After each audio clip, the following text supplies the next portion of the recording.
ونستعينه ونستغفره ونؤمن به ونتوكل عليه ونعوذ بالله من شرور أنفسنا ومن سيئات أعمالنا من يهده الله فلا مضل له ومن يضلله فلا هادي له ونشهد أن لا إله إلا الله وحده لا شريك له ونشهد أن سيدنا وسندنا وحبيبنا ومولانا محمدا عبده ورسوله صلى الله تعالى عليه وعلى آله وأصحابه وبارك وسلم تسليما كثيرا. أما بعد فأعوذ بالله من الشيطان الرجيم. بسم الله الرحمن الرحيم. قل اهبطوا منها جميعا فإما يأتينكم مني هدى فمن تبع هداي فلا خوف عليهم ولا هم يحزنون. قال رسول الله صلى الله عليه وسلم: تركت فيكم أمرين لن تضلوا ما تمسكتم بهما كتاب الله وسنة رسوله. صدق الله مولانا العظيم وصدق رسوله النبي الكريم ونحن على ذلك لمن الشاهدين والشاكرين والحمد لله رب العالمين. ঐতিহ্যবাহী দ্বীনি প্রতিষ্ঠান সৈয়দপুর মাদ্রাসা কর্তৃক আয়োজিত আজকের ইসলামী মহাসম্মেলনে অত্যন্ত শ্রদ্ধাভাজন সভাপতি মুহতারাম হযরত উলামায়ে কেরাম, সমবেত দিনদার ইমানদার মুসলমান ভাইয়েরা, পর্দার আড়ালের মা ও বোনেরা, মহান আল্লাহ রাব্বুল আলামিনের দরবারে শুকরিয়া আদায় করছি, যিনি আমাদেরকে অত্যন্ত দয়া করে অনুগ্রহ করে আজকের এই মুবারক মাহফিলে অংশগ্রহণ করে এই গভীর রাত পর্যন্ত কোরআন ও হাদিসের আলোচনা করবার ও শুনবার তৌফিক দান করেছেন। জবান খুলে মহব্বতে সকলে পড়ি আলহামদুলিল্লাহ। রিজাবে সুবহানাল্লাহ আলহামদুলিল্লাহ যা ছিল শেষ হয়ে গেছে নাকি? তাহলে আরেকটু জোরে মহব্বতে বলুন আলহামদুলিল্লাহ। আমার ভাইয়ের, আমি আপনাদের খেদমতে পবিত্র কোরআনুল কারীমের সূরাতুল বাকারার একখানা আয়াতে কারীমা তিলাওয়াত করেছি। তিলাওয়াত কিন্তু আয়াতে কারীমার আলোকে আপনাদের খেদমতে কিছু কথা বলার আশা করেছি। আল্লাহ রাব্বুল আলামিন যেন আমাকে বলবার, আপনাদেরকে শুনবার এবং আমাদের সকলকে যেন আল্লাহ বুঝবার এবং আমল করার তৌফিক দান করেন। সবাই বলি আমিন। আমার ভাইয়েরা, আমরা দুনিয়াতে কেউই ছিলাম না, আবার এই দুনিয়ায় কেউই থাকবো না। সন্দেহ আছে? এই কথার মধ্যে কারো কোনো দ্বিমত আছে? আমাদের দেশে অনেক কিছু নিয়ে ইখতিলাফ আছে, মতানৈক্য আছে, কি বলেন ঠিক কিনা? আমরা মুসলমান সবাই নিজেদেরকে দাবি করি নবীর উম্মত, কিন্তু ইখতিলাফের অভাব নাই। আমাদের আল্লাহ এক, কোরআন এক, রাসূল এক, নবী এক, কিবলা এক, নামাজ এক। এর পরেও আমাদের দুর্ভাগ্য, আমরা সকল মুসলমান ঐক্যবদ্ধ হতে পারলাম না। আর এখন ঠিক আমাদের এই ঐক্যবদ্ধ না হওয়ার সুযোগে আমাদের মধ্যে বিভক্তি থাকার কারণে কে উবাইয়া, কে বয়া, কে জালিম আর কে জালিম, এই নিয়ে আমাদের মধ্যে এই দ্বিধাদ্বন্দ্ব আর ইখতিলাফ থাকার কারণে আমরা এই ছোট্ট একটি বাংলাদেশ, যেখানে 15 কোটি মুসলমান, 3 লক্ষের চাইতে বেশি মসজিদ, সেখানে হাজার হাজার মাদ্রাসা, এত কিছু থাকার পরেও আমাদের দেশে গোটা কয়েকটি নাস্তিক মুরতাদ বিশ্ব নবীকে গালি দেওয়ার মতো দুঃসাহস দেখাইতে পেরেছে। ভাইয়ের আমার, যারা দাঁড়ায় রয়েছে তাদের কাছে আমার বিনীত অনুরোধ, দাঁড়ায় না দেখে যদি বলে দিয়েছেন আমার মনে হয় মজলিসটাও সুন্দর হইতো, আপনার কষ্টটাও কম হইতো। আমি বিনীত ভাবে অনুরোধ করছি, সময় দিলাম, আপনারা কেউ ওই দিকে তাকায়েন না, একটু জিকির করেন, ফাঁক ফুক বন থাকলে বন্ধ করেন, যারা দাঁড়ায় রয়েছেন মেহরবানি করে বসার চেষ্টা করেন। লা ইলাহা ইল্লাল্লাহ, লা ইলাহা ইল্লাল্লাহ, লা ইলাহা ইল্লাল্লাহ, লা ইলাহা ইল্লাল্লাহ, লা ইলাহা ইল্লাল্লাহ, লা ইলাহা ইল্লাল্লাহ, লা ইলাহা ইল্লাল্লাহ, মুহাম্মাদুর রাসূলুল্লাহ। আমার ভাইরা বলছিলাম আমরা কেউই দুনিয়াতে ছিলাম না, আবার কেউই থাকবো না। তাহলে প্রশ্ন হলো দুনিয়াতে আসার আগে ছিলাম কোথায়, আবার যখন দুনিয়াতে থাকবো না তখন যাবো কোথায়? ছিলাম কোথায় আর এখন দুনিয়াতে আসি, আবার যাবো কোথায়? আমার ভাইরা তাহলে আসুন আমরা বোঝার চেষ্টা করি আমার আপনার সকলের বাবার নাম কি? বলতে পারেন না মনে হইতেছে? আমাদের সকলের, আপনারও বাপ, আপনার দাদারও বাপ, আপনার বাপেরও বাপ, আপনার ছেলেরও বাপ, আমাদের সকলের বাবার নাম আদম আলাইহিস সালাম। আদম আলাইহিস সালামরা আব্বা বলতে কি শরম লাগে নাকি? আদম আলাইহিস সালাম আমাদের কি লাগে? যে বললেন আমার ভাইয়েরা, বাপ অনেকগুলি আছে আমাদের। আদম আলাইহিস সালাম আমাদের পুরা মানব জাতির পিতা। হযরত ইব্রাহিম আলাইহিস সালাতু ওয়াস সালাম মুসলিম জাতির পিতা। বন্ধুরা আমার, নবীগণ হলেন উম্মতের রুহানি পিতা। কয়জন গেছে? 3 জন। 4 নম্বর হল জন্মদাতা যিনি, তিনি হলেন জন্মদাতা পিতা। 5 নম্বর হইল বিয়ে শাদী করলে যে বা হয়, এটা হইল 5 নম্বর বাপ। আর হইল যদি 2 বছরের ভিতরে কোনো বাচ্চা কারো কোনো মহিলার দুধ পান করে, ওই মহিলা তার মা, ওই মহিলার স্বামী তার বাপ। এই হইল 6 ধরনের 6 জাতের বাপ। 6টার পরে আর কোনো বাপ আছে কিনা আমার জানা নেই। আমার ভাইয়েরা, আমি জানি না বুঝছি আমার বন্ধুরা। তাহলে আসুন আদম আলাইহিস সালাতু ওয়াস সালামকে আল্লাহ রাব্বুল আলামিন বানাইছেন। আল্লাহ রাব্বুল আলামিন বানায়া আদম আলাইহিস সালামকে কোথায় রাখছিলেন? কথা বলেন না কেন? কোথায় রাখছিলেন? আল্লাহ জান্নাতে রাখছিলেন। এবার আপনারা বলতে হবে আল্লাহ আদম আলাইহিস সালামকে বানাইছিলেন জান্নাতে রাখার জন্য না দুনিয়াতে পাঠানোর জন্য? দুনিয়াতে পাঠানোর জন্য। কিন্তু আল্লাহ আদম আলাইহিস সালাতু ওয়াস সালামকে বানায়া রাখলেন কোথায়? জান্নাতে। আমার বন্ধুরা, আল্লাহ তো জান্নাতে রাখার জন্য বানান নাই, বানাইছেন দুনিয়াতে পাঠাইবেন। আল্লাহ রাব্বুল আলামিন আরেক আয়াতে ঘোষণা করেছেন, ওয়া ইয ক্বালা রাব্বুকা লিল মালাইকাতি ইন্নী জাইলুন ফিল আরদি খলিফা ক্বালু আতাজআলু ফিহা মান ইউফসিদু ফিহা ওয়া ইয়াসফিকু দিমা ওয়া নাহনু নুসাব্বিহু বিহামদিকা ওয়া নুকদ্দিসু লাক ক্বালা আ'লামু মা লা তা'লামুন। আল্লাহ রাব্বুল আলামিন বলে স্মরণ করেন ওই সময়ের কথা যখন আপনার প্রভু ফেরেশতাদেরকে বলেছিলেন আমি জমিনে প্রতিনিধি পাঠাইতে চাই, মানুষ বানাইতে চাই। ফেরেশতারা তখন বলল আল্লাহ মানুষ বানাই দেন, এরা দুনিয়া থেকে মারামারি করবে, কাটাকাটি করবে, রক্ত প্রবাহিত করবে।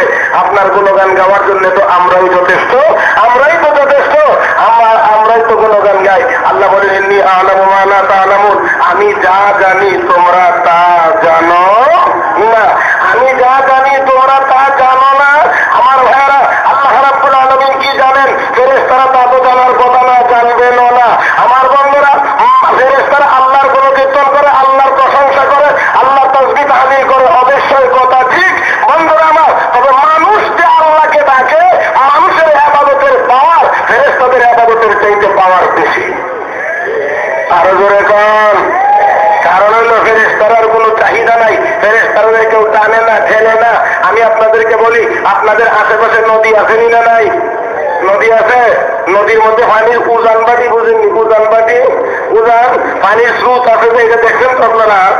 পানির স্রোতের উজান যদি নৌকা চালাইতে হয় তাহলে পরিশ্রম কম না বেশি? বেশি। কারণ হইল স্রোতে ঠেলে আপনি প্রথম এটার ধাক্কা ফিরানি লাগে, এরপরে সামনে আগাইতে হয়। এ কারণে লক্ষ্য করে দেখেন আমাদের মধ্যে খাবারের চাহিদা আছে, ফেরেশতাদের কোনো খেয়াল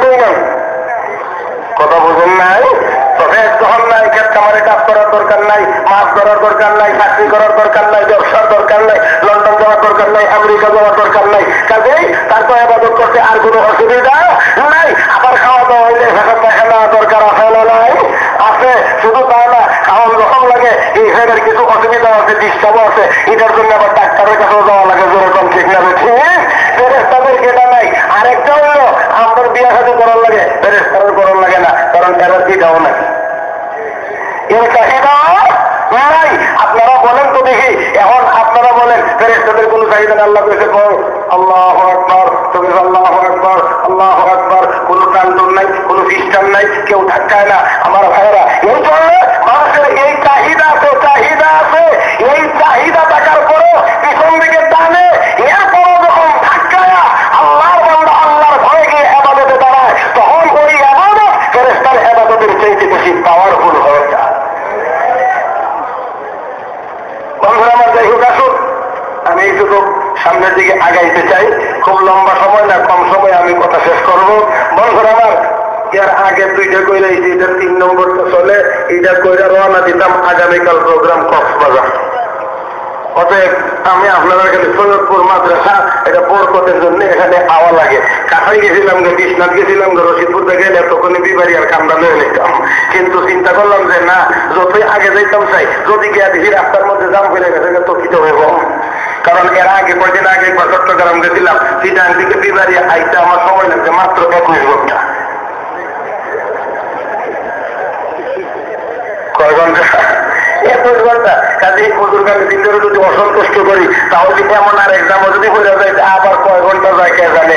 এই জন্য দোয়া হামদুলিল্লাহ লাগি শুধু আপনাদের খেদমতে হাজির হয়েছি। আমার ভাইয়েরা, যাই হোক, আদম আলাইহিস সালামকে আল্লাহ রাব্বুল আলামিন বানাইছেন, দুনিয়াতে পাঠাইবেন, রাখছেন জান্নাতে। কেন? এই কেনটা অত্যন্ত সহজ। আমার ভাইয়েরা, আপনারা মাঝে মধ্যে বাড়িতে বাজার থেকে গরু কিনে এনে গরু হলেন, গরু কিনে এনে হলেন, এই গরু এবং গরুর সাথে কোনো জিনিস এটাকে বাড়িতে আনলে আনার গরুই ছেড়ে দেওয়া হয় না, বরং তো ছেড়ে দেওয়ার আগে বাড়িতে রাখিয়া তো একদিন গাছ পানি খাওয়াইতে হয়, আবার পানি দেওয়া লাগে। এর মাধ্যমে এই বাড়িতে চিনানোর দরকার হয়। আল্লাহ রাব্বুল আলামিন আদম আলাইহিস সালামকে বানায়া জান্নাতে রাখছিলেন। জান্নাতে বাড়ি যাবে জান্নাত, এটা চিনানোর জন্য, এবং তুমি এবং তোমার সন্তানদেরকে দুনিয়াতে দেখায় দেবো, এই বাড়িটা চিনাইয়া দিলাম যাতে করে ঘুরে আবার এই বাড়িতে আসতে পারো। আমার ভাইয়ের আদম আলাইহিস সালাম, ওনাকে আল্লাহ বানায় দিলেন, রাখলেন জান্নাতের ভিতরে রাখলেন। এখন উনি জান্নাতের ভিতরে নিঃসঙ্গ অবস্থায় আছেন। নিঃসঙ্গ অবস্থায় তিনি আছেন।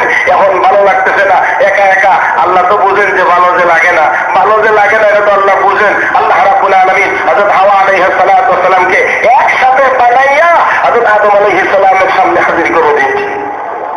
আদম আলাইহিস সালাম এইদিকে তাকায়া এমনি মন খালি এদিকে যাইতেছে, মন শুধু এদিকে যাইতেছে। আদম আলাইহিস সালাম নবী হওয়ার পরও সুন্দরী মহিলা দেখছে, ওনার মন এইদিকে দাবিত হইতে চায়। আর আমরা দেশের কিছু জেন্টেলম্যান আছে, এরা বলে মহিলারা দেখতে দেখতে নো ফিলিং, এরার কোনো অনুভূতি নাই। কথা বুঝেন নাই? আমার ভাইয়েরা, বন্ধুরা, আসলে জন্য বলতে চাই, মহিলাদেরকে দেখলে কেউ যদি বলে আমার আকর্ষণ লাগে না, তাহলে দুই সুরত, ওই তো মিথ্যা কথা বলছে আর না হয় সত্য বলছে। যদি মিথ্যা বলে তাহলে এটা পাপ হয়, যদি সত্য বলে তাহলে এটা মেডিকেলে ভর্তি করার দরকার। কথা বুঝেন নাই? যদি করবেন না আমার একবার ওই কোনো কিছু বাপসাপ লাগে না, তো এটা উসমানি নিয়ে তুই বুঝা গেছে এটা পাওয়ার লেস বা তিনি দেখছো।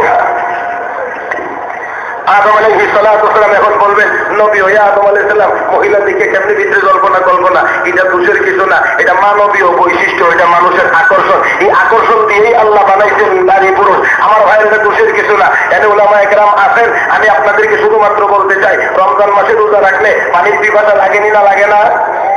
আসরের নামাজের সময় গরমের দিন, আসরের নামাজের সময় কলটা সার দিয়ে পানি আনলে উঁচু করবার লাগি যখন পানিটা হাতে লোন মনে ফানি যে গড়ি বাড়ি শুদ্ধা বকনা শুদ্ধা খাওয়া লাগে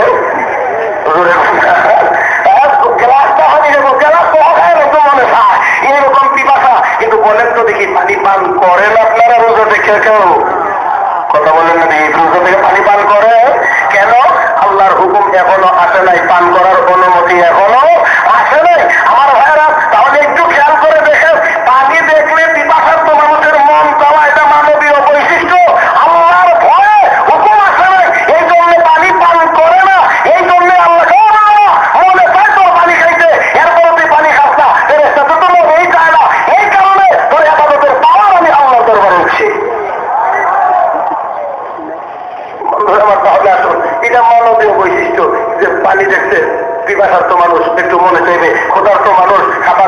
খাইতে একটু মনে চাইবে, কিন্তু তাই বলে মনে চাইলেই সব করে না, এটাও খারাপ, মনে চাওয়াটা খারাপ না।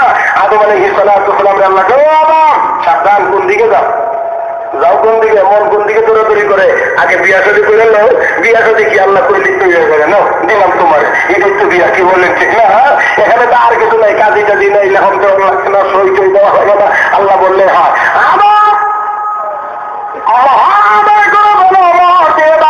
এরপরে তোমার জন্য হালাল হয়ে যাবে, আল্লাহ কি দিয়ে মহর আদায় করবো।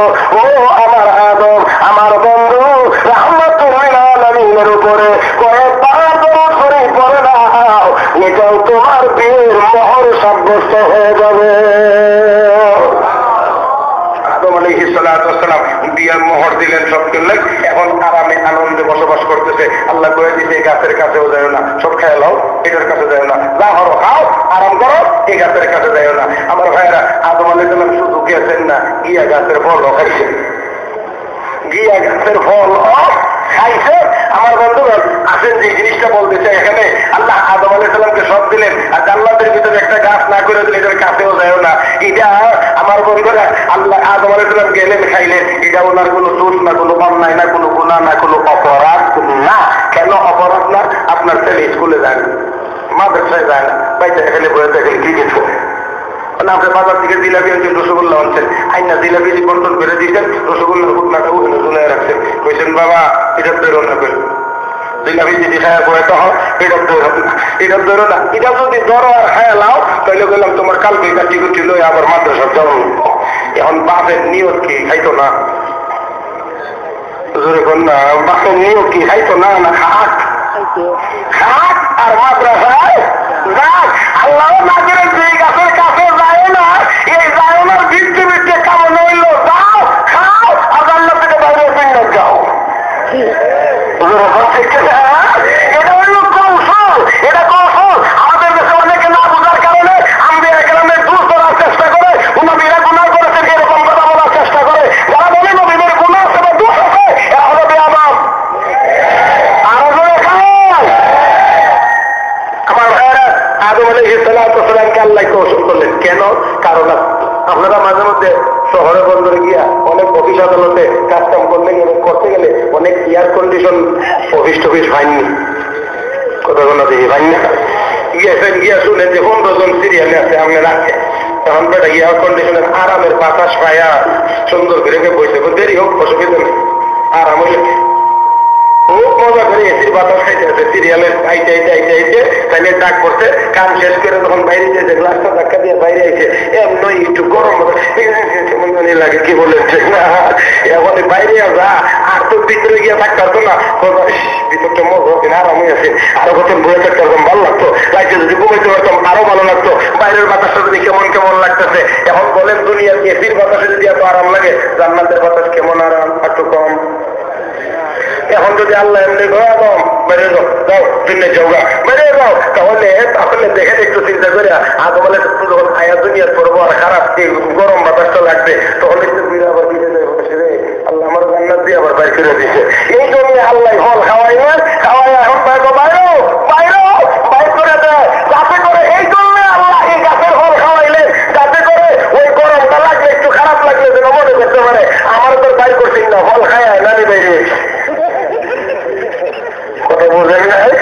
আমার তো বাইর করছিল না, আমি ফল খায়া বাইরে আছি, যাতে করে ভুলে থাকতে পারে। আল্লাহ রাব্বুল আলামিনের পয়গম্বর আদম আলাইহিস সালাতু ওয়াস সালাম এবার দেখেন আল্লাহ বের করে দিলেন, যেই মাত্র ফল খাইছে, যেই মাত্র খাইছেন এমনি জান্নাতের পোশাক শরীর থেকে পড়তে আরম্ভ করেছে, গাছের ফাঁকা ফুটা দিয়া ইজ্জত রাখছে। আপনারা করছে ফাঁকা দিয়া যদি আদম নবী 60 হাত লম্বা ছিল, এই বেটার ইজ্জতটা কম লাগে, তাহলে বড়ই পাতা, কাঁঠাল পাতা, আম পাতা, জাম পাতা হইলে হইব, কি পাতা হইলে হইতে পারে? কাঁঠাল পাতা, কলা পাতা, কি পাতা? কলা পাতা, এটা বড় আছে, এটা দিয়ে শেষ দিলে একটা কিছু হতে পারে, ঠিক না? আমাদের বাবা আদম আলাইহিস সালাম ওই পাতা দিয়ে নিজের ইজ্জত রাখলেন। আদম আলাইহিস সালামকে আল্লাহ জান্নাত থেকে বের করে ভারত বর্ষে পাঠা দিলেন। এই জন্য অনেক মুহাক্কিক উলামায়ে কেরাম বলেন, কলা পাতা হইলে যেহেতু আদম নবী ভারতবর্ষে আগমন করেছিলেন জান্নাত থেকে। এই জন্য সারা পৃথিবীর মধ্যে ভারতবর্ষে কলার ফলন হয় বেশি। বরকত হয়নিছে, জান্নাতি বরকত। বন্ধুরা আমার, আদম আলাইহিস সালাতু ওয়াস সালাম আসলেন। এখন আল্লাহ রাব্বুল আলামিনের দরবারে কান্নাকাটি শুরু করে দিয়েছেন। রব্বানা যালামনা আনফুসানা ওয়া ইন লাম তাগফির লানা ওয়া তারহামনা লানাকুনান্না মিনাল খাসিরিন। আমার ভাইয়েরা, আদম আলাইহিস সালাম আল্লাহর দরবারে কান্দে। ভারতবর্ষে আদম আর মা হাওয়ার রাখছে জিদ্দা, কাবা শরীফের কাছে, বাড়ির কাছে রাখছে। মহিলা তো এটা দুর্বল, এটা তো দূরে ফাটাইলে অসুবিধা। কিন্তু আমরা মহিলারা এখন নিজেরা বড় থেকে বিচ্ছেদ করে দিই বাইর করে। তারা আসতে ঘুমাই গেছে। আমার ভাইয়েরা, মহিলারা বাইর করে দেয়। আমি আপনাদেরকে জিজ্ঞেস করি, মহিলারা সবল না দুর্বল? পুরুষের তুলনায় এরা সবল না দুর্বল? কাজই তো কি সবল না দুর্বল? এরা নরম, কাজই তো নরম করে বলেন, ঠিক কিনা? কাজই তো নরম। এখন আমরা এরা বলেছি গরম কাজ, এখন কাজও আনা, কোনো কিছু আনা, আরো অনেক সমস্যা, দিন দিন সমস্যার পরিমাণ বাড়তে আছে।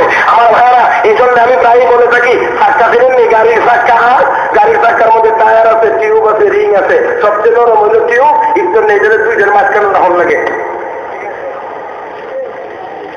ভিতরে যখন থাকে ইটাও নিরাপদে থাকে, গাড়ির চাক্কাও ঠিক থাকে, গাড়িও সুন্দর মতো চলে। এখন টিউব যদি কয় না আর কতকাল আমি ভিতরে থাকবো, বদ্ধ করে থাকবো না, এবার আমাকে রাস্তায় বের হইতে হবে। এখন বলেন দেখি, তাদের দাবি অনুযায়ী যদি নরম টিউব করে টায়ারের জায়গাটা লাগাই দেওয়া হয়, তাহলে গাড়ি চলবনি না, চলতে না, আর একটু পরে এখন টিউবের অস্তিত্ব ঠিক থাকবে? নিশ্চয়ই না। আমার বন্ধুরা, ঠিক তেমনি ভাবে মহিলারা নরম, এর কাজও নরম, থাকবেও ঘরের ভিতরে নরম জায়গা। এরা যদি বাইর করে দেওয়া হয়, যেমন টিউবের অস্তিত্ব থাকে না, গাড়িও ঠিক মতো চলে না, মহিলারা ওদেরকেও ঘরের বাহিরে দিলে এরা ইজ্জত সম্মানও ঠিক থাকে না, সমাজও সুন্দরভাবে চলতে পারে না। ভাইয়ের আমার, আদম আলাইহিস সালাতু ওয়াস সালাম আল্লাহ দরবারে কান্নাকাটি করে রব্বানা যালামনা, একদিন দুই দিন নয়, 350 বছর পর্যন্ত তিনি কানলেন। কত বছর? কত বছর? 350 বছর পর্যন্ত কানলেন। মাথাটা একটু নিচের দিক থেকে উপরে উঠান নাই। লজ্জা, আমি কেমনি মাথা উপরে উঠাইব? আর আমাদের দেশে যার অপরাধ যত বেশি, এর সিনা তত টান। জোরে বললা, যার অপরাধ যত বেশি, এর সিনা তত টান। কথা বললেন নাই আমার বন্ধুরা? তাহলে আসেন দেখেন, 350 বছর পর্যন্ত কানলেন। রব্বানা যালামনা আনফুসানা ওয়া ইন লাম তাগফির লানা ওয়া তারহামনা লানাকুনান্না মিনাল খাসিরিন। আমার বন্ধুরা, 350 বছর পর্যন্ত কানলেন। এই চোখের পানি করে মাটি ভিজেছে, চারা উঠছে, এই চারা বড় ঘাস হয়েছে। আদম নবীর কান্না শেষ হয় নাই। 350 বছর পর্যন্ত কান্নার পরে আল্লাহ রাব্বুল আলামিনের দরবারে দোয়া করে, প্রভু গো, তোমার বন্ধুর খাতিরে, মুহাম্মদ নামের খাতিরে আমাকে মাফ করে দাও। কোথায় পাইলা এই নাম? এই নামের সন্ধান পাইলা কোথায়? ওগো আল্লাহ, আমাকে যখন বানাইলা, কবি বানাইলা, দেহ বানাইলা, আমি যখন পূর্ণাঙ্গ মানুষ হইলাম, চোখ করলাম, ডান দিক বাম দিক দেখতে পারি, সব জিনিস দেখি, তখন আমি তাকিয়ে দেখতে পেয়েছিলাম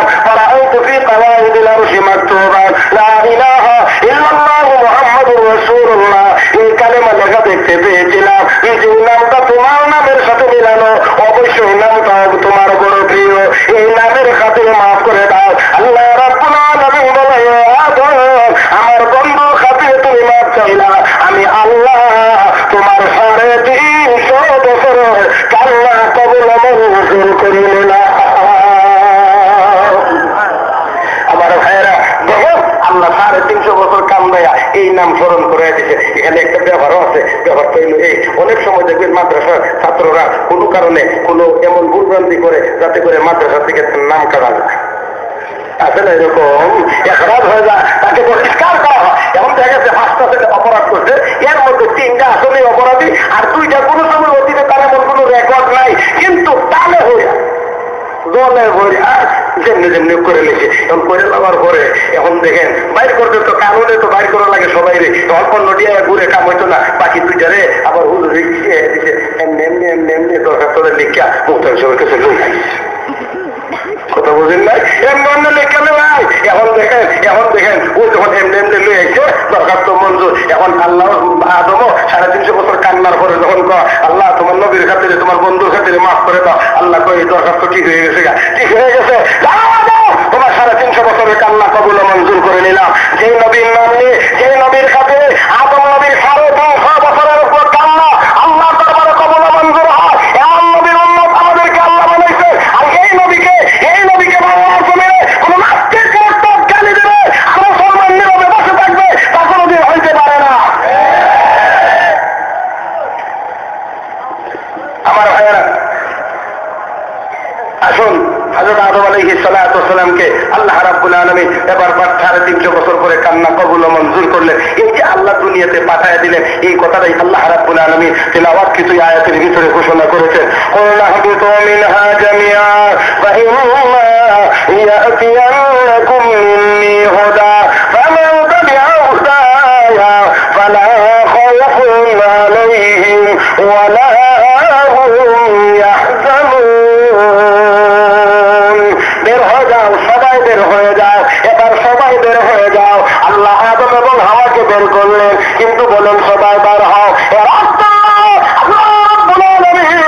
আদম আলাইহিস সালাতু ওয়াস সালামের সাথে তার সন্তান ওই জান্নাতের ভিতরে, বাবার বাড়ি যেখানে সন্তানের বাড়িও তো সেখানে। আমার বন্ধুরা, আল্লাহ রাব্বুল আলামিন বললেন সবাই বের হয়ে যাও, যাও দুনিয়াতে পড়ে যাইবা। দুনিয়াতে যাওয়ার পরে এরপরে আবার দুনিয়ার চাকচিক্যকে আমি আল্লাহকে ভুলে যাব। قال رسول الله صلى الله عليه وسلم الدنيا حلوة خضرة وإن الله مستخلفكم فيها فينظر كيف تعملون فاتقوا الدنيا واتقوا النساء فإن أول فتنة بني إسرائيل كانت في النساء أو كما قال عليه الصلاة والسلام। الله رب العالمين বলেন, আল্লাহ রাব্বুল আলামিন দুনিয়াটাকে বড় সুন্দর সবুজ শ্যামল এবং মিষ্টি করে তৈরি করেছেন। আর আল্লাহ এই দুনিয়াতে পাঠায় দেখতে চায় তোমরা কি আমল করো। আমাকে বলে যাইবা, আমি আল্লাহ তোমাদের কাছে আবার মেসেঞ্জার পাঠাইব, তোমাদের কাছে পথ প্রদর্শক পাঠাইব। আমি আল্লাহ তোমাদের কাছে হেদায়েতকারী পাঠাইব। এই হেদায়েতকারী দুই দল, এক দলের নাম হলো রিজালুল্লাহ, এক দলের নাম হলো কিতাবুল্লাহ। রিজালুল্লাহ আম্বিয়ায়ে কেরাম, কিতাবুল্লাহ হলো আসমানি কিতাব। আল্লাহ শুধু কিতাব পাঠায় দেন নাই, নবীও পাঠাইছেন। কিতাব বোঝানোর জন্য আল্লাহ সাথে উস্তাদ দিয়েছেন, এতে করে বোঝা যায় উস্তাদ ছাড়া কিতাব পড়লে পুরোপুরি বুঝ হয় না। উস্তাদ ছাড়া যদি কেউ কিতাব পড়ে যদিও কিছু শিখতে পারে, কিন্তু অনেক ক্ষেত্রেই দেখা যায় বড় রকমের ভুল ভ্রান্তিতে লিপ্ত হয়ে যায়। আর এখন তো বর্তমান সময় আমাদের দেশে অনেক জায়গায় বলতো আমি বুখারী শরীফ বানাইছি, কই খাইছে বুখারী শরীফ, বুখারী শরীফ কই খাইল, কোন বাংলা আছে না, বাংলা বুখারী শরীফ করে আলেমুল আমাদের উপরে টাক্কা মারতে থাকো, ঠিক না ঠিক। আমার কাছে একদিন আইছে বাংলাদেশ ব্যাংকের কর্মকর্তা, মাযহাব মানে ধর্ম বিভক্তি। আমার মাযহাবের ধরে কি কোরআন আছে হাদিস আছে, আপনি কোরআন হাদিস কদ্দুর পড়ছেন, কোরআন হাদিস কদ্দুর পড়ছেন। সে কইতে কইতে অনেক কথাই বলে ফেলছে। এক পর্যায়ে গিয়ে বলছে ইমাম আবু হানিফা রাহমাতুল্লাহ আলাইহি তিনি হাদিস জানতেন না।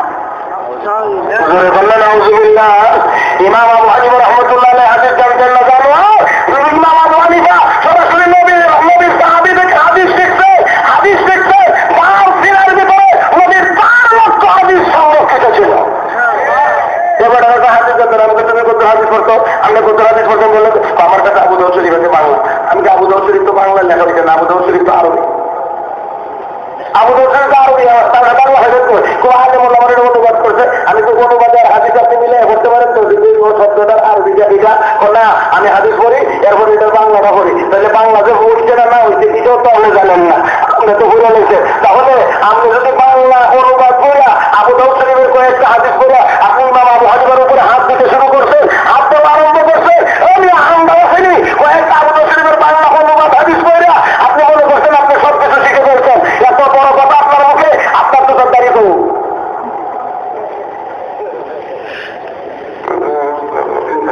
আপনি অত বড় মুহাদ্দিস, আপনি কোরআন হাদিস সারা করে লিখতেন, মানার দরকার নাই, আপনার তো তার দাঁড়িয়ে নাই, কোরআন বেয়াদব, আর কোনো সময় রুমে ঢুকবেন না।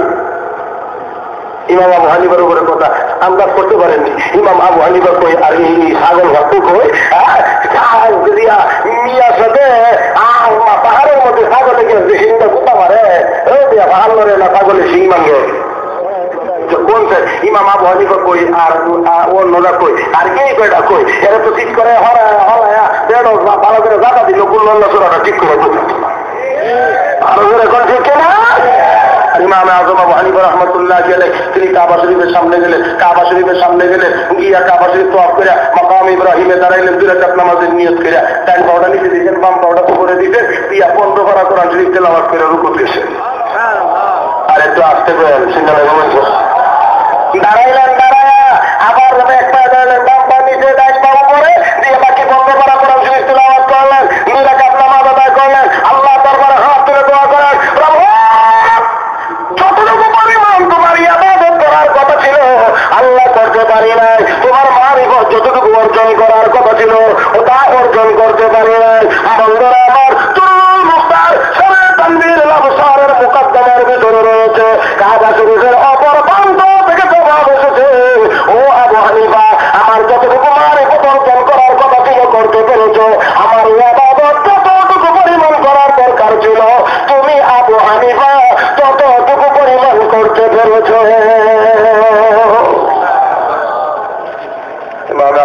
আবু হানিফা রাহমাতুল্লাহির উপরে এই কথা কত কিছু জীবনে কত কিছু করতে হয়েছে। হযরত ইমাম আযম আবু হানিফা রাহমাতুল্লাহ আলাইহি নবী সাহাবীর কাছ থেকে তিনি দ্বীন শিখছেন, কোরআন হাদিস শিখেছেন। এই লোকের উপরে কথা বলার লোকও কিন্তু আছে, আমরা দেশে অনেকে আছে বাংলা কয়েকটা বই করতে পারলে এবারে মনে করে মিমুল ঈশাগুলো দিশা পিতা আমি কি কম পারি, আমি কি কম জানি।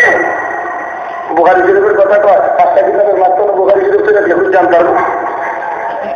আমার ভাইয়েরা এজন্য আসুন আল্লাহ রাব্বুল আলামিন হেদায়েতকারী 2 দল পাঠাইছেন, হেদায়েতকারী কিতাবও পাঠাইছেন, হেদায়েতকারী নবী পাঠাইছেন, রিজালুল্লাহ কিতাবুল্লাহ, আল্লাহ কিতাব পাঠাইছেন। আল্লাহ ইচ্ছা করলে কোরআন শরীফ থেকে এমনি দুনিয়াতে ছেড়ে দিতে পারতেন, কিন্তু তা না করে আল্লাহ কিতাব দিয়েছেন, নবী পাঠাইছেন এই কিতাব বুঝায় দেওয়ার জন্য।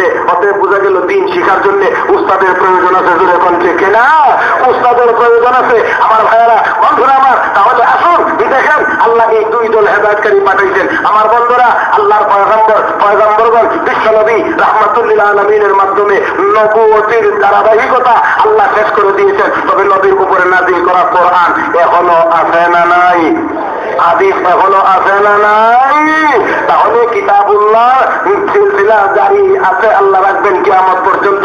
রিজালুল্লাহ অবশ্য নবীরা না থাকলেও নায়েবে নবীগণ আছেন যারা কোরআন হাদিসের সঠিক ব্যাখ্যা কিয়ামত পর্যন্ত দিয়ে যাবে। আরো আস্তে জোরে কম ঠিক কিনা, কেমনে করবেন, আস্তে করবেন না জোরে করবেন। আমার ভাইয়েরা কোরআন হাদিসের সঠিক ব্যাখ্যা বর্তমান সময়ে যদি জানতে হয়, কোরআন হাদিসের ব্যাখ্যা আমি ভালো করে খেয়াল করে শুনবার জন্য অনুরোধ করবো। বর্তমান বাংলাদেশে কোরআন হাদিসের সঠিক তেলাওয়াত, সঠিক ব্যাখ্যা, সঠিক তাফসীর যদি পাইতে হয় কওমি মাদ্রাসার কোনো বিকল্প হতে পারে না।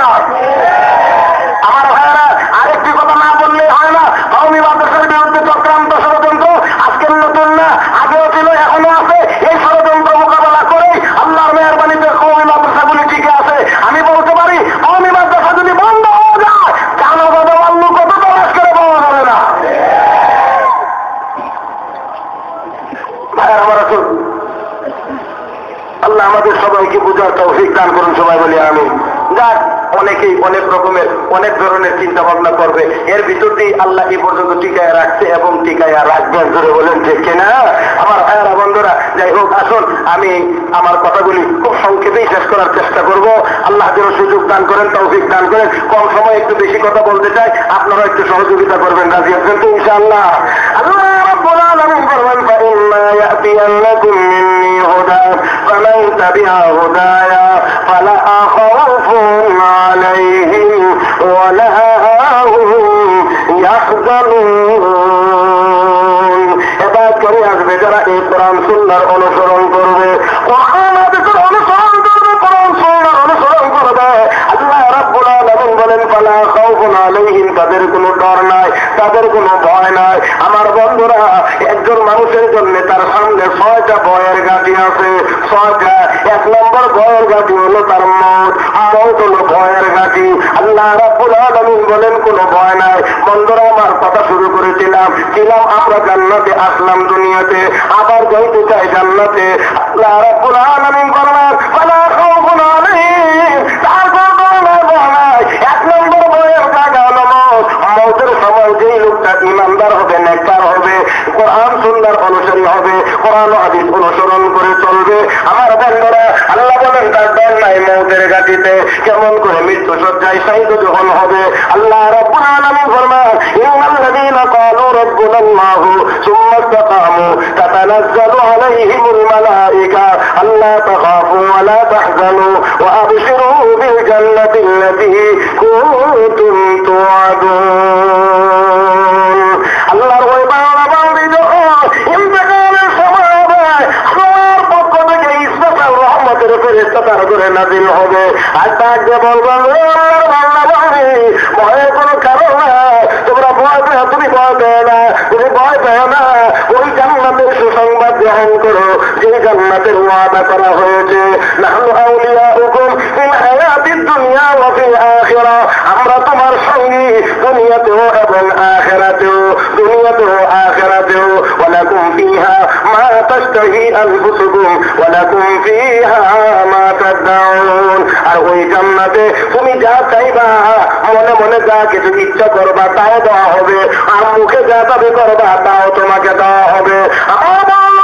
লক্ষ্য করে দেখো, একদম মুসলিম ইন্তেকালের সময় ফেরেশতার মাধ্যমে আল্লাহ তাকে সুসংবাদ জানায় দেন। মওতের ঘাঁটিতে ভয় নাই। কবরে যখন যাবে একজন মানুষ, কবরে দ্বিতীয় ঘাঁটি, কবরে যখন যাবে, এই কবরে যাওয়ার পরে মানুষটাকে যখন কবরে জিন্দা করা হবে, এমনি ওই লোকটা দেখতে পাইবে আসরের নামাজের সময়টা যেন শেষ হয়ে যাচ্ছে। এমনি ডাক দিয়ে বলবেন তোমরা কারা, আগে আমাকে একটু পানি দাও, আমি ওযু করবো, নামাজ পড়বো, এরপরে কথা হবে। এমনি একদম সুন্দর সুদর্শন যুবক তার কবরে প্রবেশ করবে। ডাক দিয়ে বলবেন আল্লাহর বান্দা বান্দি গো, এটা কবর কবর দুনিয়া না, নামাজ পড়ার জায়গা না, এটা নামাজের ফলাফল ভোগ করার জায়গা। কে তুমি চিনলাম না, চিনতে পারো না, আমি হলাম তোমার দুনিয়ার জীবনের তিলাওয়াত করা কোরআন। আমার ভাইয়েরা কবরে গিয়েও নামাজের কথা কইবে, ওযু করে ওযুর পানি দাও, ওযু দাও পানি দাও, নামাজ পড়বো বলে তো দেখি কারা বলবে যারা দিনের নামাজ না পড়ছে তারা, তারা আসতে পারে না, যারা নামাজ না পড়ছে তারা, নামাজ পড়ছে তারা বলবে পানি দাও পানি দাও, ওই সেদিকে গিয়ে নামাজের কথা বলবে। আমার ভাইয়েরা বন্ধুরা মাথায় ওটা শুন বলছিলাম, আল্লাহ তোমার কোনো ডর নাই, মরণের ঘাটিতে ডর নাই, কবরের ডর নাই, আসরের ময়দানে ডর নাই, মিজানের ডর নাই, পুলসিরাতে ডর নাই, জাহান্নামে ডর নাই। 6টা ঘাটি আমি আল্লাহ তোমাকে নির্ভয়ে পার করে ওই জান্নাতের মালিক বানায় দেব। আরে তো জোরে কান আমার ভাইয়েরা। তাহলে আসলে এই জান্নাতে যাওয়ার পথে আমরা জান্নাতে যাইতে চাই, তবে আমাদের আমলে কি করে আমরা জান্নাতে যাইতে চাই না কোথায় যাইতে চাই? আমল একটু বিশ্লেষণ করলে বোঝা যাবে আমরা আসলে কোথায় যাইতে চাই। আমার ভাইয়েরা বন্ধুরা, তাহলে আসুন আমরা জান্নাতে যাইতে চাই, তাহলে কোরআন সুন্নাহর অনুসারী হওয়া লাগবে। জোরে কোন ঠিক না বেশি? আমার বন্ধুগণ আসুন, কোরআন সুন্নাহর অনুসারী এখন হয় না, বরঞ্চ উল্টা আরো বিরোধিতা করে, উল্টা আরো বিরোধিতা করে। এমনকি যুবকেরা কেউ নামাজ পড়লে তার বন্ধু বান্ধবরা মুসল্লি গেছে, দাঁড়িয়ে রাখলে খুব বুড়ো হয়ে গেছে, কি বলে ঠিক না? আঙ্কেল দেখে, আঙ্কেল আঙ্কেল আঙ্কেল দেখে, যারে আঙ্কেল দেখে এর বয়স কত, আর যে আঙ্কেল দেখে এর বয়স কত। আমার ভাইয়েরা, আমার একদিন এক বাসের মধ্যে একবার হিসেবে আঙ্কেল ভাড়া দেয়, আমার আঙ্কেল 5 থেকে 10-12 বছর আগের কথা বলছি, তখন আমার একটা আঙ্কেল ভাড়া দেন, আমার কিন্তু আমি দিকে আমার আঙ্কেল করে দেন, ছায়া দিহি আমার আব্বারও বলো আঙ্কেল নিতে পারে, খালি বেশকমটা উত্তরে আমার দাঁড়িয়ে আছে চাকরিটা পরীক্ষা। এই জন্যে আমি যে আঙ্কেলে হইতে পারছি না, কথা বলেন না। এই বর্তমান এই অবস্থা কোরআন সুন্নাহ আমার বন্ধুরা। তাই আসুন, এই যে কোরআন সুন্নাহ অনুসারী না আরো বিরোধী, এটারও একটা মৌলিক কারণ আছে। এই মূল কারণটা হলো আল্লাহর হাবিব বলেছেন, তোমাদের সন্তানরা যখন একটা দুইটা কথা বলতে পারে তখন তোমরা তাকে শিক্ষা দাও লা ইলাহা ইল্লাল্লাহু মুহাম্মাদুর রাসূলুল্লাহ, জীবনের শুরুতে কোরআনটা শিখাইয়া দাও। এখন আমরা তো এটা করি না আমার ভাইয়েরা, বরঞ্চ এখন দেখা যায় ফেরাও থাকতো গান শিক্ষায়, জোরে করলে দেখে না।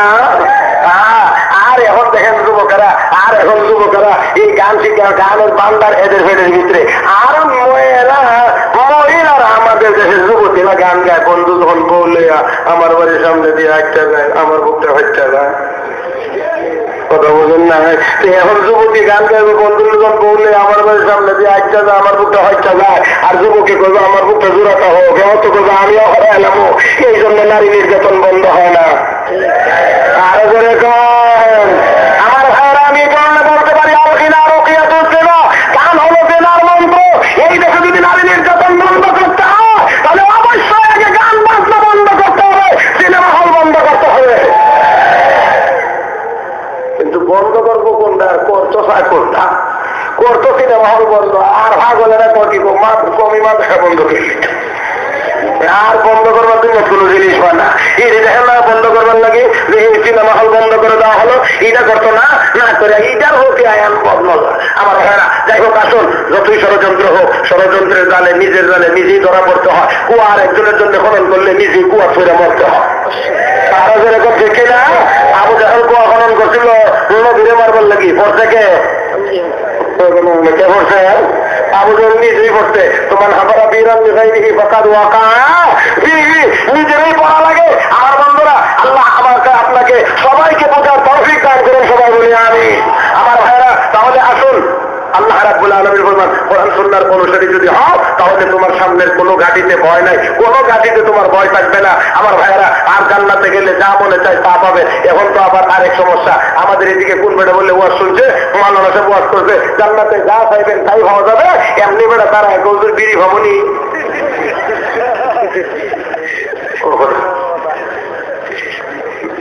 যা হয় তা হতো, কারণ বিড়ি দুইটার মধ্যে জিনিস বিড়ি, এটা দেখবেন আমাদের দেশে সাধারণ মানুষের বিড়ি খান, যারা একটু ভদ্রলোক টাকা পয়সা আছে এরা তো আবার একটু উন্নত মানের টাকা, কি বলেন, পেনশন টেনশন কত কিছু আছে না, বললে টললে। আমার এক যারা তো ভাই বিড়ি টানে, আমি বললাম যে টাকা পয়সা তো কম দিচ্ছে না, তাহলে যখন তার একটু উন্নত মানের টাকা আনতে পারেন না, আখির বিড়ি খান, 2 ফুট না 3 ফুট গেছি। আমি বললাম বয়স অনেক অনেক বড়, তো আমরা দাদা দাদা এই টাকা নিয়ে গেছে, টাকা পয়সা তো কম হয়ে যাচ্ছে, যদি এটা তো আনন্দ লাগে একটু উন্নত না, না যে তোরা বুঝতে না, পয়সা টান দিলে এটা টান দিলে লাগে দেখ না, দোয়ার কথা বলবেন না, এটা টান দিলে ধরে না, এটা টান দিলে লাগে। এখন বেড়া তো তারা জান্নাতে গেলে সব পাওয়া যাবে। এখন কোন বিড়ি নিব? আগের বিড়ি আমার খুব প্রিয় জিনিস। হুজুর তো কথা বলেন না, হুজুর তো এটা মুরগা টান সবাইতে ড্রিঙ্কিং শটে, কথা বুঝেন না। এখন বেড়া হুজুরে কী পয়সা বিড়িও পাইবেন, জান্নাতে গেলে বিড়িও আপনি চাইলে পাইবেন, তবে জান্নাতে আগুনের কোনো ব্যবস্থা নাই। বিড়ি যদি টানন লাগে আর খাওয়ান লাগে তো দুজো গিয়া জ্বালায় আনতো।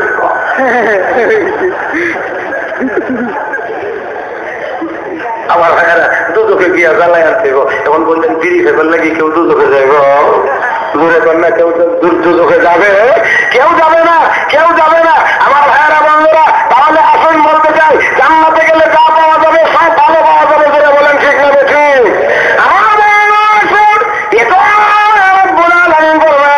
যদি তোমরা কোরআন আর হাদিসের অনুসারী হতে পারো, তোমাদের কোনো ডর নাই, ভয় নাই। আমার বন্ধুরা, কবরের পরে আসবে হাসর, হাসরের ময়দান যেদিন কায়েম হবে, কোরআন সুন্নাহ অনুযায়ী তাদের জীবন থাকবে। হাসরের ময়দানে মহান আল্লাহ রাব্বুল আলামিন তাদেরকে আরশে আযীমের নিচে জায়গা দান করবেন। ভাইরা আমার, বন্ধুরা আমার, হাসরের ময়দানে মানুষ 50,000 বছর দাঁড়িয়ে থাকবে, 50,000 বছর দাঁড়িয়ে থাকতে হবে। আল্লাহ নবী সাহাবীরা পিছনে তো কাঁদতে বলেন, ইয়া রাসূলুল্লাহ, ইয়া হাবিবাল্লাহ, ওয়া নবী 50,000 বছর কেমন করে দাঁড়িয়ে থাকবো? নবী আমার ডাক দিয়ে বলেন, সাহাবীরা 50,000 বছর সকলের জন্য সমান হবে না, সকলের জন্য সমান হবে না। বলে কেমন করে?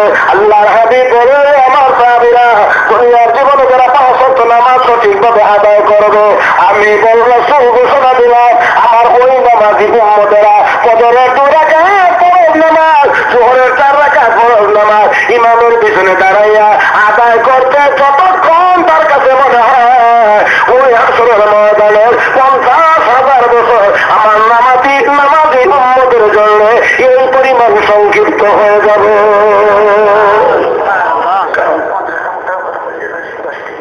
জি মাদ্রাসার কথা, আচ্ছা মাদ্রাসার কথা তো আমিও কোনো একটা সাপ পাই করছে, তাই একটু করি কিতাব বলে আপনারা আমার ভাইয়েরা বন্ধুরা আমার, আমি আর কথা বাড়াইতে চাইলে দেখেন না বুজুর্গ এসে বসে রয়েছে, বুজুর্গরা দোয়ার লাগিয়েছি, বয়ের রেখে বড় দোয়ার টন্ডন দিত না, যখন আয়া করতো বৃষ্টিতে তখন চলে এসেছেন, তার মানে হইলো আমার একটু তাড়াতাড়ি যাইবার সুযোগ হয়েছে।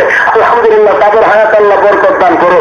আমি খুব দিলাম ওই যে একটু তাড়াতাড়ি কেমনে যাওয়ান যা, এখন সাবধান আয়া পর্যন্ত আমার লাগে একটু আসান হয়েছে। আমার ভাইয়েরা বন্ধুরা, তাই আসুন আমরা বলতে চাই, আমরা ছিলাম জান্নাতে, আসলাম দুনিয়াতে, আবার জান্নাতে যাইতে চাই, যেরকম ঠিক কিনা আরো করে বলতে হবে ঠিক কিনা। আমার ভাইয়েরা সেই জান্নাতে যাইতে হলে অবশ্যই কিছু কষ্ট করা লাগবে, এত আসতে বললে কেমনে হয়, কষ্ট করা লাগবে, যেরকম ঠিক কিনা। রাজি আছেন সবাই? আল্লাহ নবীর সাহাবীরা কষ্ট করেছেন, বাড়িঘর থাকতে হয়েছে, শাহাদাত বরণ করেছেন, জহর থাকতে হয়েছে, অনেক কিছু বিসর্জন দিয়েছেন শুধুমাত্র জান্নাতের আশা। নবীর এক সাহাবী ওদের যুদ্ধে খেজুর খাইতে আছে, আল্লাহ নবী দিকে কথা আমি খেজুর খাও, খেজুর খাও, জান্নাতে তোমার জন্য একটি আরো উন্নত মানের খেজুর আছে। ঠিক নাকি হুজুর? তাহলে আমি এই খেজুর খাওয়া জান্নাতে দেখে তৈরি করতে চাই না। এই কথা বলে খেজুর ফেলে দিয়ে তো ওদের ময়দানে গুরুতর আহত অবস্থা। আর এই অবস্থা আল্লাহ নবীর এই সাহাবী বলে ইন্নী লাজিবুরি হাল জান্নাতে দুনা ওয়াদি, ও আমার সাথী সঙ্গীরা, পিতাও না সামনে আগাও, আমি জান্নাতের ওই মুহূর্তে আরে অপর প্রান্ত থেকে আল্লাহর জান্নাতের সুঘ্রাণ পাইতে আছে। আমার ভাইয়েরা, সাহাবায়ে কেরাম এত কষ্ট করেছেন ইসলাম আমাদের কাছে পৌঁছানোর জন্য, দিন পৌঁছানোর জন্য, জান্নাতের আশায়। আমরাও কি কিছু কষ্ট করতে পারবো কি পারবো না? আরো জোরে কন্যা পারবেন না আপনারা? আমার বন্ধুরা আসুন, জান্নাতের জন্য, জান্নাতের জন্য আমাদেরকে কিছু কষ্ট করতে হবে। সেই সাথে আপনারা এই মাদ্রাসা আগেও কালেকশন হয়েছে, আপনারা দিয়েছেন, আরো দেবেন ইনশাআল্লাহ। আমি মাত্র 2-3 মিনিট, হুজুর বলছেন এই জন্য হুকুমটা রক্ষা করার জন্য আমি মাত্র চাই 2-3 মিনিটের ভিতরে আমি শেষ করব, আমি বেশি চাই না। আল্লাহর বান্দা আপনার তৌফিক অনুযায়ী একজন মানুষ বলেন যে ইনশাআল্লাহ আমি এই মাদ্রাসার জন্য 5,000 টাকা দেবো, 2,000 টাকা দেবো, 10,000 টাকা দেবো, 5 মণ ধান দেবো, 2 মণ ধান দেবো, এতটুকু কথা 2-4 জন মানুষ হইলেই আমি আমার কথা শেষ করে দিয়ে চলে যেতে চাই ইনশাআল্লাহ। হুজুর পিতা আব্দুল সুবহান খান নোয়াপাড়া 5,000 টাকা। আল্লাহ কবুল করো না, মঞ্জুর করো না, মনে নেক মকসুদ পূরণ করে দাও, কামার উপর বরকত দিয়ে দাও, আল্লাহ কে শুধু কবর মাফ করে দাও, আমিন ইয়া রাব্বাল আলামিন। আব্দুল জলিলকে ভারী বলে 1,000 টাকা, আল্লাহ কবুল করে মঞ্জুর করে নাও, মনে নেক মকসুদ পূরণ করে দাও, কামার উপর বরকত দিয়ে দাও, আমিন ইয়া রাব্বাল আলামিন। ইমান উঠেন না, উঠেন না, বুজুর্গানি দিন আসছেন, ওনাদের বয়ান হবে, আরো ওলামায়ে কেরাম আছেন, সকলের বয়ান হবে, মাহফিল তো সারা রাত যদি চলবে, চলতে থাকবে, আপনারা শুনে আখিরে মোনাজাত করবেন। একজন 100 টাকা, একজন 10 টাকা, আল্লাহ কবুল করে মঞ্জুর করে নাও, নেক মকসুদ পূরণ করে দাও, আল্লাহ কবর মাফ করে দাও, আমিন।